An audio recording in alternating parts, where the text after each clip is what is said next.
নমস্কার সকলকে, রূপসীতে আপনাদের সকলকে আমি স্বাগত জানাই। আজকে আমি আপনাদের জন্য নিয়ে এসেছি বাঙালির বন্ধু শাড়ি, ঢাকাই জামদানি, লতা পাতার মধ্যে। দেখুন, এটা হচ্ছে আপনাদের ঢাকাই জামদানি শাড়িগুলো। ঢাকাই জামদানি হলো সফট, কম বয়সী বেশি বয়সী সব বয়সী মহিলাদের জন্য নিয়ে এসেছি, ঠিক আছে?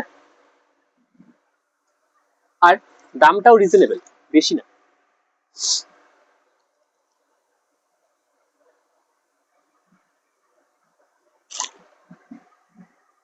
আপনি যদি নিজে পড়তে চান, আপনার মাকে পড়াতে চান, বা আপনার বাড়িতে যদি কোনো বয়স্ক মহিলা ঠাকুমা বা দিদা থাকে তাদেরকে পড়াতে চান, তাদেরকেও দিতে পারেন।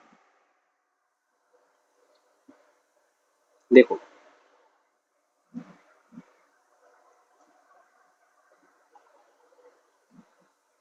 তো ঝটপট আসুন এবং নিজের পছন্দ মতন শাড়িটি সংগ্রহ করুন। আর দামটা যেহেতু বললাম রিজনেবল, সেই জন্য কোনো 1000, 900, 800 কিচ্ছু লাগছে না, মাত্র 700 টাকার মধ্যে পেয়ে যাবেন আপনি আপনাদের ঢাকাই জামদানি। আর জানেন তো কোথায় আসতে হবে? কাঁচরাপাড়া গান্ধীপুর হকার্স কর্নার, গুরুদুয়ারার উল্টো দিকে। তো ঝটপট আসুন এবং নিজের পছন্দ মতন শাড়িটি সংগ্রহ করুন। নমস্কার, ভালো থাকবেন।